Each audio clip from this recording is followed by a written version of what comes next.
Welcome friends to my YouTube channel Pintu tutorials. तो आज के इस वीडियो में हम लोग सॉल्व करने जा रहे हैं मॉडल एक्टिविटी टास्क क्लास 9 के मैथ सब्जेक्ट का, जो कि आपको अक्टूबर 2021 में मिला है। और इसको हम लोग पार्ट 7 और 4th सीरीज भी बोल सकते हैं। आपसे रिक्वेस्ट है कि अगर आप चैनल पर नए हैं तो प्लीज़ चैनल को सब्सक्राइब कर लें और वीडियो में एक लाइक ज़रूर करें। आपका एक लाइक हमें बहुत मोटिवेट करता है। तो चलिए इस वीडियो को स्टार्ट करते हैं। देखिए टोटल जो है कि 20 मार्क्स का ये क्वेश्चन दिया गया। चलिए इसका सॉल्यूशन देख लेते बारी बारी से। देखिए इसमें जो कि पहला दिया है कि निम्नलिखित प्रश्नों को उत्तर लिखिए। इसमें से पहला आपका एमसीक्यू टाइप का क्वेश्चन है। एमसीक्यू का जो 1 नंबर क्वेश्चन दिया गया है कि क्रय मूल्य और विक्रय मूल्य का अनुपात 100:101 है, तो लाभ प्रतिशत क्या है। बोला है लाभ प्रतिशत कितना होगा। देखिए इसमें हम लोग का क्या करना है, आपका क्रय मूल्य 100 है और विक्रय मूल्य 101 है, आपको प्रतिशत निकालना है। इसको उतना हम लोग जो है कि इजी तरीका सॉल्व कर लेंगे। तो इसको हम क्रय मूल्य को हम समझ लेते हैं 100 और विक्रय मूल्य को 101, तो लाभ कितना हो जाएगा आपका 1 हो जाएगा। कितना हो जाएगा, 1 रुपया हम लोग बोल सकते हैं लाभ हो गया। अब हमको बोला है प्रतिशत लाभ। प्रतिशत लाभ को आपको पता है फॉर्मूला क्या होता है, लाभ बटा क्रय मूल्य और गुना 100। तो लाभ आया 1 तो 1 लिख दिए बटा 100, क्योंकि क्रय मूल्य 100 है, इंटू 100 से गुना करें तो 1 है। तो आपका आंसर होगा प्रतिशत लाभ बराबर 1। आपको 1% यहाँ नहीं लिखना है, ध्यान दीजिएगा, क्योंकि यहाँ आपको जब भी लाभ प्रतिशत यहाँ बोल दे रहा है तो आपको प्रतिशत नहीं लगाना है, सिर्फ ये आपका हो जाएगा आंसर ऑप्शन नंबर सी 1 हो जाएगा। ठीक है, देखिए आपके सामने है एमसीक्यू का क्वेश्चन नंबर 1 का 2। बोला है कि त्रिभुज BCD में कोण BCD बराबर 90 डिग्री और BD बराबर 20 सेंटीमीटर है। यदि PBD का मध्य बिंदु है तो CP की लंबाई निकालना है। इसका आंसर मैं बता दूँ होगा 10 का, सॉरी इसका आंसर होगा 10 सेंटीमीटर। ऑप्शन बी इसका आंसर हो जाएगा। ठीक है, तो देखिए इसका सॉल्यूशन मैं बता देता हूँ। देखिए हम लोग एक आपको मैं रूल बताता हूँ, एक जो कि सिद्धांत क्या है प्रमेय का, कि यदि समकोण त्रिभुज है, ठीक है समकोण त्रिभुज है, समकोण त्रिभुज का जो बड़ा सबसे भुजा होता है, मतलब कर्ण जिसको बोलते हैं, अगर समकोण त्रिभुज का जो कोणिक बिंदु है C, इससे अगर हम लोग जो है कि जो कर्ण है उसका मध्य बिंदु पे कोई सरल रेखा खींचते हैं, ये जो सरल रेखा बना आपका CP, इसका जो लंबाई होता है कर्ण का लंबाई का आधा होता है। तो कर्ण का लंबाई कितना है, तो देखिए BD बराबर हो गया 20 सेंटीमीटर, CP कितना हो जाएगा 1/2 किसका, BD का। तो BD का 1/2 मतलब 20, 2 10 का 20 यहाँ कट जाएगा 10 बार में, तो 10 सेंटीमीटर आपका आंसर हो जाएगा। चलिए नेक्स्ट हम लोग आते हैं। नेक्स्ट आते हैं एमसीक्यू का क्वेश्चन नंबर 3, 1 का 3 नंबर। एक घड़ी में मिनट की सुई और घंटे की सुई के वेग का अनुपात निकालिए। देखिए सबसे पहले समझ लीजिए कि घड़ी जो होता है वो जो सर्कल होता है, मतलब कि गोलाकार होता है। सर्कल मतलब सर्कल में अगर हम यहाँ से अगर सर्कल में अगर यहाँ से यहाँ चलते हैं हम लोग पूरा, तो एक जो दूरी तय करना है उसको हम क्या बोलते हैं, परिधि बोलते हैं। चलिए अब देखते हैं इसका सॉल्यूशन। तो पहले इसका आंसर देख लेते हैं। आंसर होगा आपका 12:1 मतलब 12:1, ऑप्शन नंबर डी। इसका सॉल्यूशन देख लेते हैं। देखिए मिनट की सुई और घंटे की सुई का अनुपात देखिए क्या होता है। वेग का फॉर्मूला क्या होता है, दूरी बटा समय। यहाँ भी लिखेंगे दूरी बटा समय। एक बताइए मिनट का सुई, अगर पूरा मिनट का सुई अगर है तो वो कितना देर में जो है कि पूरा एक चक्कर लगाएगा। तो 1 मिनट का सुई जो है कि 1 मिनट में एक चक्कर लगा लेगा। ठीक है, तो मिनट का सुई के लिए जो टाइम होगा वो 1 मिनट होगा। दूरी क्या होगा, तो दूरी मैंने परिधि, परिधि का फॉर्मूला क्या होता है, जो आपका वृत्त का 2πr, तो दूरी लिखें 2πr। ठीक है, और नीचे समय 1 मिनट 1 मिनट का काटा 1 मिनट में आपको पूरा एक चक्कर लगा लेगा घड़ी का, तो यहाँ टाइम हो गया 1। अब अगर घंटा का सुई का बात करें तो घंटा का सुई को जो है कि पूरा एक चक्कर लगाने में 12 घंटा लगता है, तो इसलिए टाइम समय की जगह हम 12 लिखेंगे। अब परिधि तो वही होगा, एक चक्कर लगा रहा मतलब दूरी, दूरी मतलब परिधि, तो 2πr, वृत्त का परिधि 2πr। अब देखिए ध्यान से 2πr को हम लोग काट देते हैं, तो नीचे बचा देखिए 1/1 बचा है, 1/12 बचा। तो 1/1 और 1/12 इसको जब अनुपात मिलाएंगे तो ये 1 और 12 नीचे का लसागु निकालेंगे, कितने का 12। 12 से हम इसमें भी गुना कर देंगे और यहाँ भी गुना कर देंगे। यहाँ 12 कट जाएगा, तो यहाँ बचा 12 एकम 12, यहाँ बचा 1, तो आंसर हो गया 12:1। आपका क्या हो गया 12:1।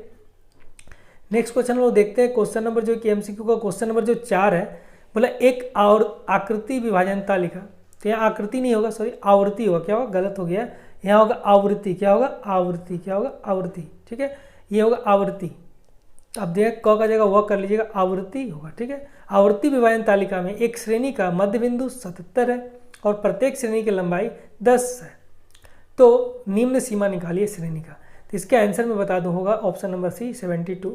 देखिए श्रेणी का मध्य बिंदु आपका सॉल्यूशन है। देखिए श्रेणी का मध्य बिंदु आपको दिया हुआ है कितना है, श्रेणी का मध्य बिंदु आपको दिया हुआ है कितना, तो 77 और श्रेणी का लंबाई 10 दिया है। तो श्रेणी का निम्न सीमा का फॉर्मूला होता है श्रेणी का मध्य बिंदु माइनस श्रेणी की लंबाई बटा 2। तो श्रेणी का मध्य बिंदु 77 यहाँ लिख दिए और श्रेणी की लंबाई 10 और नीचे जो है कि बटा 2। 2 से 5 बार में कट गया यहाँ पर ऊपर में, तो बचा 5। तो 70 में से 5 कटे 72, तो आपका आंसर हो जाएगा 72। नेक्स्ट आते हैं हम लोग जी कि सही गलत यहाँ ट्रू फॉल्स आपको लगाना है यहाँ पर, ठीक है। इसका आंसर आप देखिए क्या होगा ट्रू फॉल्स का। तो पहला जो है कि 2 नंबर का पहला क्वेश्चन है, यदि एक वृत्त की परिधि और एक वर्ग का परिमाप समान है तो वृत्त की त्रिज्या और वर्ग की भुजा का अनुपात होगा, क्या होगा। तो दिया है π/2। तो ये जो कि आपका फॉल्स होगा, तो ये आंसर गलत है, यहाँ लिख दीजिएगा फॉल्स, मतलब गलत, आपको लिख देना है फॉल्स, गलत, ठीक है। नेक्स्ट आते हैं 2 नंबर क्वेश्चन में बोला है 10% की छूट के बाद 10% की छूट के बाद एक पुस्तक का विक्रय मूल्य 900 रुपये हो जाता है, पुस्तक का अंकित मूल्य 1000 रुपये है क्या। तो ये आपका जो कि आंसर होगा ट्रू, तो आपको लिख देना टी, मतलब ट्रू, सही।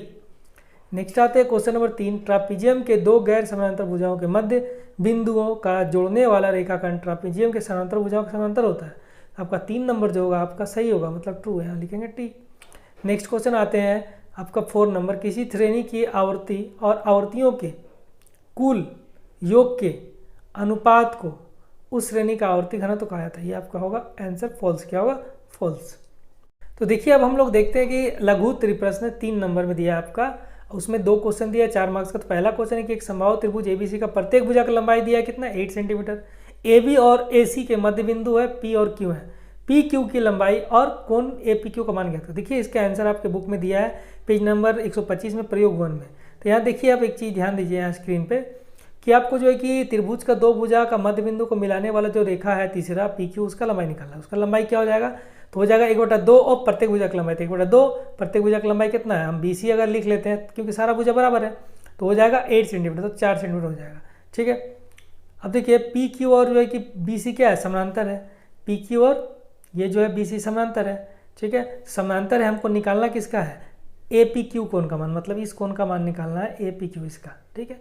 देखिए अब हम लोग जानते हैं कि ABC कोण कितना डिग्री, 60 डिग्री, क्यों, क्योंकि ये समबाहु त्रिभुज है तो उसका तीनों कोण क्या होता है बराबर 60 डिग्री, तीनों कोण कितना कितना डिग्री होगा, प्रत्येक कोण 60 डिग्री होगा।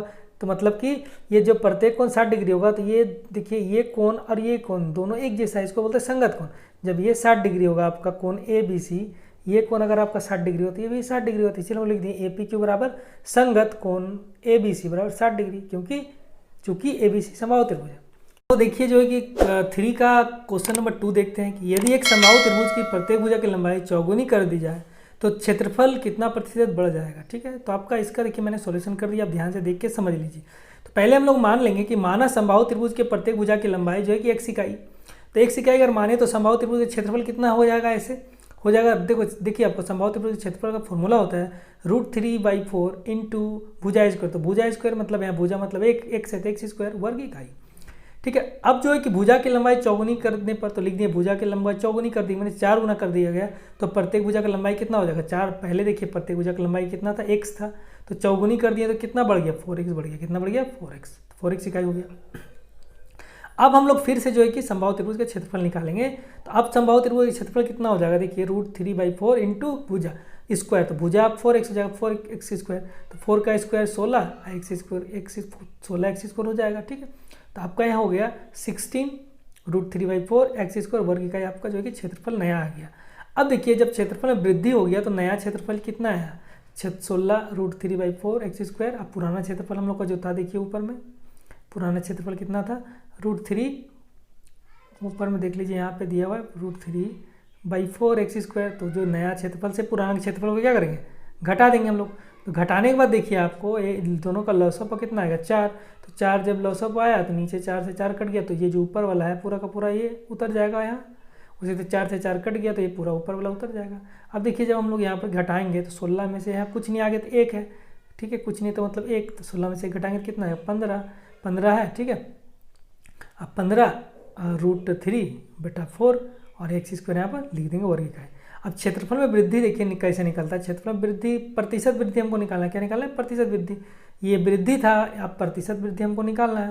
तो क्षेत्रफल में जब हम प्रतिशत वृद्धि निकालेंगे तो एक चीज़ ध्यान दीजिए, तो यहाँ पर तो फॉर्मूला क्या होता है, जो वृद्धि है उसको ऊपर लिखना, वृद्धि इतना था ना तो इसको हम क्या किया ऊपर लिख दिए, ठीक है। लिखने के बाद नीचे जो पुराना क्षेत्रफल था वो लिखे।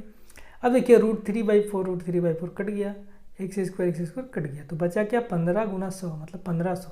तो आपका क्षेत्रफल जो प्रतिशत वृद्धि होगा 1500 होगा, कितना होगा 1500%, ठीक है। आपका क्षेत्रफल वृद्धि कितना हुआ, प्रतिशत वृद्धि हुआ 1500%।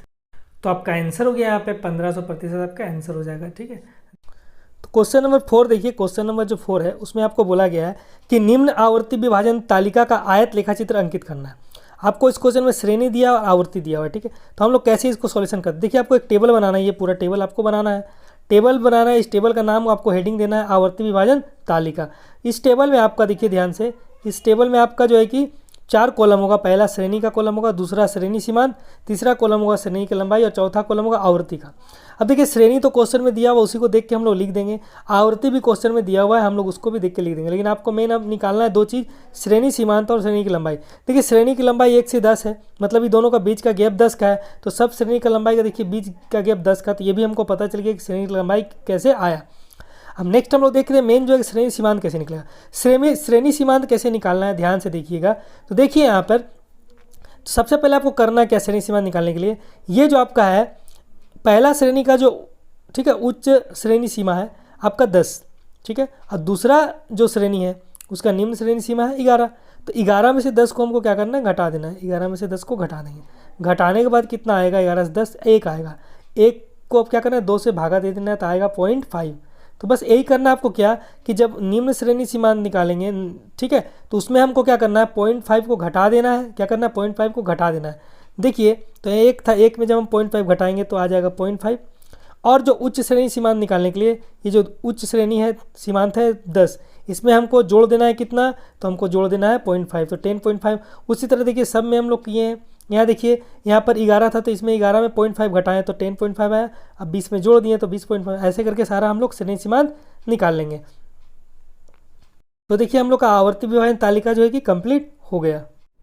अब इसका देखिए आयत चित्र बनेगा कैसे, ध्यान से देखिए, इसमें इंपॉर्टेंट आयत चित्र बनेगा कैसे। तो देखिए ये ड्राइंग है आपको सामने, तो मैं इसको समझाता हूँ, ध्यान से देखिएगा ये ड्राइंग को। ये जो ड्राइंग है, सबसे पहले आपको क्या करना है, ऊपर में ग्राफ पेपर लेना है। ग्राफ पेपर के ऊपर में ये लाइन लिखना पड़ेगा कि एक्स अक्ष पर श्रेणी और वाई अक्ष पर आवर्ती ली गई है। एक्स अक्ष पर सबसे छोटे एक वर्ग की लंबाई बराबर 2 इकाई एवं वाई अक्ष पर सबसे छोटे वर्ग के 4 भुजा की लंबाई बराबर 1 इकाई मानकर आयत चित्र लेखाचित्र अंकित किया गया है। देखिए अब इसको ग्राफ में आपको, तो ग्राफ आपको ड्रॉ करना आता ही होगा। आपको करना क्या, ग्राफ पेपर लेना है, एक ऐसे लाइन खींचना है और एक ऐसे लाइन खींचना है। आपको पता है इसको हम लोग बोलते हैं वाई एक्सिस, तो ये हो गए वाई, और नीचे जो होगा यहाँ y1 नाम देते हैं, क्या देते हैं, y1, ठीक है। इसको हम लोग बोलते हैं एक्स एक्सिस, तो यहाँ x नाम देंगे, यहाँ देते हैं x1, क्या देंगे, x1, ठीक है। ऐसे आपको पता ही है, ठीक है। तो ये आपको नाम देना, देखिए मैं जूम करके दिखा देता हूँ। यहाँ पर x एक्सिस में देखिए यहाँ पर x लिखा हुआ है और यहाँ पर x1, देखिए x का ऊपर में आपको 1 लिखना है। अब देखिए यहाँ y एक्सिस में नीचे होता है y1, तो y1 लिख देना है आपको नीचे एकदम, और ऊपर अगर जाके मैं दिखाता हूँ आपको, देखिए ध्यान से जूम करके, तो यहाँ y लिख देना है, ठीक है। समझ में आ गया होगा आपको। और यहाँ पर मिडिल में आपको क्या लिखना है, देखिए आपको दिखा देता हूँ जूम करके, मिडिल में आपको लिखना है O बिंदु का नाम, ठीक, O। अब देखिए एक चीज़ और बता देता हूँ, अब नीचे जो का लाइन होगा वो होगा आपका श्रेणी सीमांत, तो आपको यहाँ लिखना है श्रेणी सीमांत। नहीं दिख रहा है तो देखिए मैं गोल करके दिखाता, श्रेणी सीमांत आपका नीचे वाला एक्सिस होगा x, ऐसे एरो दिखा देना है, ठीक है, इस तरफ, ठीक है, ऐसे एरो दिखा देना। देखिए यहाँ एरो बनाया हुआ है, आपको दिख रहा होगा यहाँ पे, ये एरो आपको दिख रहा होगा, ठीक है। अब देखिए जो आपको यहाँ पर लिया आप श्रेणी सीमांत, तो श्रेणी सीमांत आपका स्टार्ट है 0.5 से, तो आपको देखिए 5 घर गिनना है यहाँ से, 1 2 3 4 5, यहाँ पे आपको 0.5 लिखना है। फिर आपको 5 घर गिन के 10.5, फिर जो है कि 20.5, फिर जो है कि 30.5, फिर जो है कि 40.5, फिर 50.5, 60.5, 70.5।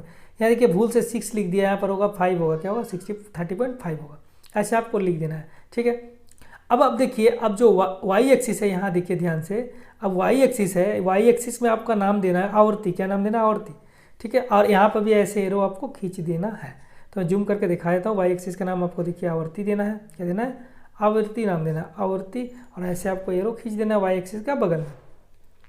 अब देखिए यहाँ पर ऊपर में हम लोग देखे थे कि वाई एक्सिस जो है उसको हम क्या माने हैं, वाई एक्सिस में 4 भुजा का लंबाई बराबर 1 इकाई माने, मतलब 1 इकाई बराबर 4 भुजा, 1 इकाई बराबर 4 भुजा, ठीक है।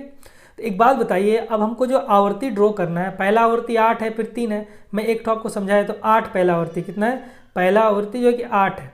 एक बात बताइए, अगर 1 इकाई बराबर टोटल 8 है, मतलब 8 इकाई, तो अगर 1 इकाई में हम लोग 4 घर लिए हैं, 1 इकाई मतलब 4 घर, ठीक है, तो 8 इकाई बराबर कितना हो जाएगा, 1 इकाई बराबर 4 अगर घर हो रहा है तो 8 इकाई बराबर हो जाएगा 8 गुने 4 मतलब 32 घर। मतलब अगर आपको 8 इकाई अगर खींचना है आपको 32 घर गिनना पड़ेगा। तो इसीलिए देखिए ध्यान से देखिएगा, मैं दिखाता हूँ ड्राइंग में। हम लोग 32 घर गिने हैं। तो पहला जो आवर्ती 32 घर गिने, देखिए ध्यान से, यहाँ तक 5 घर, यहाँ तक 10 घर, यहाँ तक 15, यहाँ 20, 25 और 30, यहाँ देखिए 1 और 2, 2 30 और 2 32। तो यहाँ पर 32 घर के पास आपको जाना है और ऐसे करके आपको एक ड्राइंग बना देना है आयत का, ठीक है। इसी तरह आपको जो है कि दूसरा था 3 मतलब 3 को हम मल्टीप्लाई करेंगे 4 से तो 12। तो 12 घर देखिए, अब हम 10.5 में जाएंगे। 12 घर देखिए 5, 10, ठीक है। ध्यान से देखिए, फिर से बताता हूँ। यहाँ तक देखिए 5 होता है, यहाँ तक 10 घर है, 11, 12। फिर यहाँ से ऐसे हम लोग जो है कि 20.5 तक एक खींच देंगे, आयत बन जाएगा। इसी तरह करके जो है कि आपको सारा का सारा जो है कि ड्रॉ कर लेना है। देखिए आपका अगर जो है कि उसके बाद 6 घर है तो 6 चौके 24 घर गिनना है, 12 चौका 48 गिनना है, और 2 है तो 2 चौका 8 घर गिनना है, और 7 है तो 7 चौका 28 घर गिनना है आपको। ऐसे करके जो कि आपको ड्राइंग बना लेना है, ठीक है। ये आपका हो जाएगा आयत चित्र। देखिए यहाँ पर जो है कि आप लोग ऐसे लिख सकते हैं। देखिए यहाँ पर 5 इकाई हो रहा है, क्योंकि 5 इसलिए लिखा गया है क्योंकि 5 इकाई मतलब 5 चौके 20, 20 घर मतलब 5 इकाई। तो देखिए 5, 10, 15, 20, 20 घर मतलब 5 इकाई, ठीक है। उसी तरह जो है कि यहाँ पर 10 लिखा गया, 10 इकाई कब होगा? 40 घर गिनने पर। तो देखिए यहाँ पर 20 घर हुआ, तो यहाँ पर 25, 30, 35, 40 घर में 10, तो आप यहाँ पर 10 लिख सकते हैं। तो इस तरह से आपको जो है कि ग्राफ देख के आप ड्रॉ कर लें ग्राफ, ठीक है, ध्यान से। अब नेक्स्ट को क्वेश्चन आते हैं। देखिए नेक्स्ट क्वेश्चन जो लास्ट क्वेश्चन है 5 नंबर, बोला कि तर्क सहित प्रमाणित करें कि त्रिभुज और समांतर चतुर्भुज एक ही आधार पर और समांतर रेखा द्वय के बीच स्थित हो तो त्रिभुज का क्षेत्रफल समांतर चतुर्भुज के क्षेत्रफल का आधा होता है। ये जो आपका क्वेश्चन है, इसका जो कि आंसर आपका बुक में दिया है, प्रमेय नंबर 24, पेज नंबर 182। मैंने उसका देखिए यहाँ पर डाल दिया है पिक्चर। तो आप जो है कि यहाँ से देख के भी आप नोट कर लीजिए, यहाँ से देख के आप नोट कर लीजिए पूरा का पूरा, ठीक है। अगर आपको यहाँ से देख के नोट नहीं करना है तो आपको बुक में जाइए, बुक में आपको जो है कि एक 182 पेज मिलेगा, और 182 पेज में आपका इसका पूरा का पूरा सॉल्यूशन दिया हुआ है, प्रमेय नंबर 24। वहाँ से आप जाकर जो है कि इसको नोट कर लीजिए। इसी के साथ जो है कि आपका क्लास 9 का मैथ का मॉडल एक्टिविटी टास्क अक्टूबर मंथ का कंप्लीट होता है। तो प्लीज़ चैनल को सब्सक्राइब करें और वीडियो को लाइक करें और अपने दोस्तों के साथ जरूर से जरूर शेयर करें। वीडियो देखने के लिए थैंक यू सो मच।